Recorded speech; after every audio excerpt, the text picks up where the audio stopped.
From 1981, education expenditure started dropping. By 1986, it had dropped to 2.9% of the GDP. And by 2006, right, by 2006, it was 0.8%. But at the same time when this was happening, population was increasing. And then in 2015, from 2006 to 2015, education expenditure remained at 0.8% of our GDP. In fact, from 1982, when it started dropping, it reached its all-time low in 1991 to 0.77% of our GDP, and it has remained at 0.8% ever since. So we compared education expenditure, right, from between 2017 and 1980. You find out that in 2017, we are spending 1.77 billion, right? And in 1980, we spent 0.28 billion. In 1980, right, we had less population of 73.3 million. Today, in 2015, we had 182 million. 2017, we had 182 million. A 148% increase in population. Age 0 to 24 years old, 120 million in 2017 and 46 million in 1980. Increase of 161%. Now, education expenditure has continued to nosedive again. There is no country, of all the countries we surveyed, over 100 countries, that prospered by relegating education. If you kill education, you kill the country. Why education and health? UN stipulates 26% for education, 15% for health. Education ensures that a child moves out of poverty. Higher productivity of the child, innovation sets in. Health ensures the child utilizes his or her maximum capacity. A country is able to benefit economically from capacity utilization. As it is today, Nigeria is operating at less than 20% of its capacity. Direct correlation between education expenditure per capita income and socio-economic activities of the country. In fact, when you kill education, right, the socio-economic activities of the country starts to die off gradually. It is like a monster that starts to eat into every facet of the society. Then education also, when you educate a person, there is increment in what? In per capita income, which reduces income disparity and ultimately increases the GDP. So, we looked at some of the countries that we matched education expenditure vis-a-vis other countries. We found out that Nigeria was the least. But between 1981 and 2015, Nigeria increased by 138% in population, but only increased education expenditure by 30.3%, the marginal increase.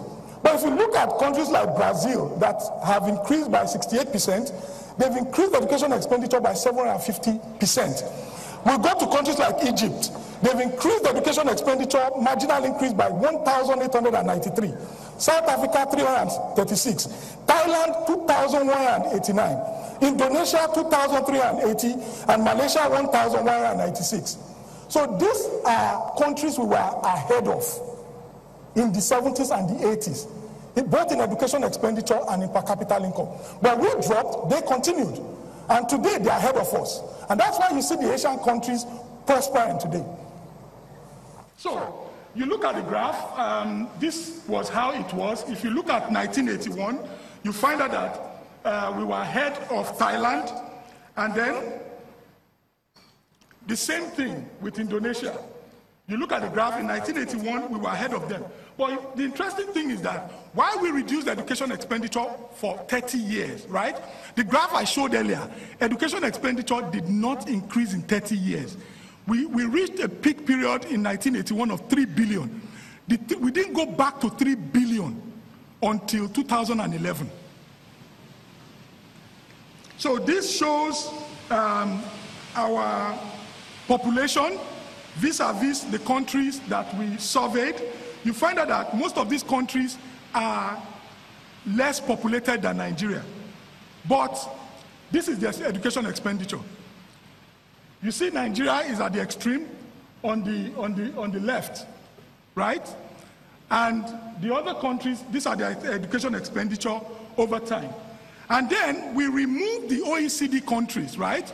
And compared Nigeria with only emerging economies. And this was where we were.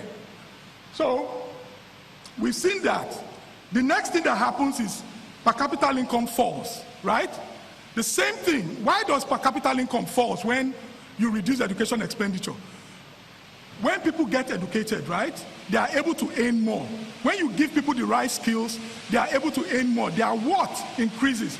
And as their worth increases, it ultimately brings about more income and a larger GDP for the country. So, underfunding education leads to a fall in per capita income. And you see that most of the countries that we were ahead in 1981, 1970s to 1981 are ahead of us today in per capita income. The same thing with Indonesia. And then we also looked at, this is a table showing where we were in 1970, 1981, and 2015. If you look at the table, you find out that in 1981, we were ahead of some Asian countries and even African countries. But by 2015, right, we were the least on the table in per capita income. So, per capita income makes you poorer. Why? If you look at the table on the right, we reached a per capita income of $871 in 1980. We did not climb above that $871 for 25 years. It wasn't until 2006 that we climbed above $871 again in per capita income. So we were basically poorer for 25 years. So what happens when you do not invest in education and per capita income falls? Population starts to increase. Poverty leads to increasing population. Population leads to what? Increasing poverty. I'll read something to you.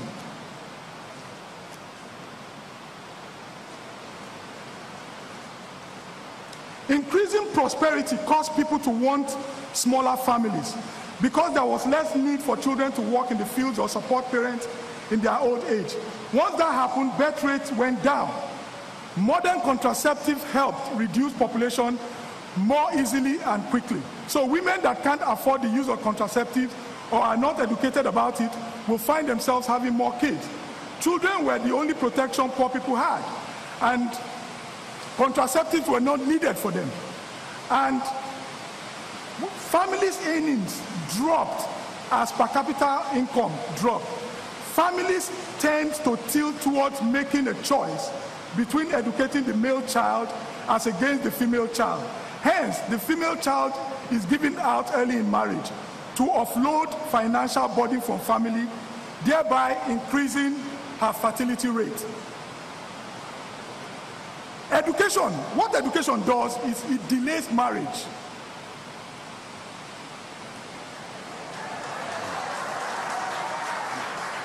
Education delays marriage. If you give out a child, right, a girl at the age of 15, now it is estimated that a woman will stop having kids maybe from 38 or 40, right? At the age of 38 or 40. So if you give out a girl child at 15, she has 25 years, right, to give birth. But you see, when you educate a girl child, probably maybe she graduates at 24, she serves, she gets married at 26, right? At 27, 28, as a professional working class mother, she wants to start having kids. She has less period, right? She has like 10 years. And if she spaces out her kids, right, 3 years, you see that she's able to only have like 3 kids before she stops having kids. So, if we do not, the girl child is very strategic to population control.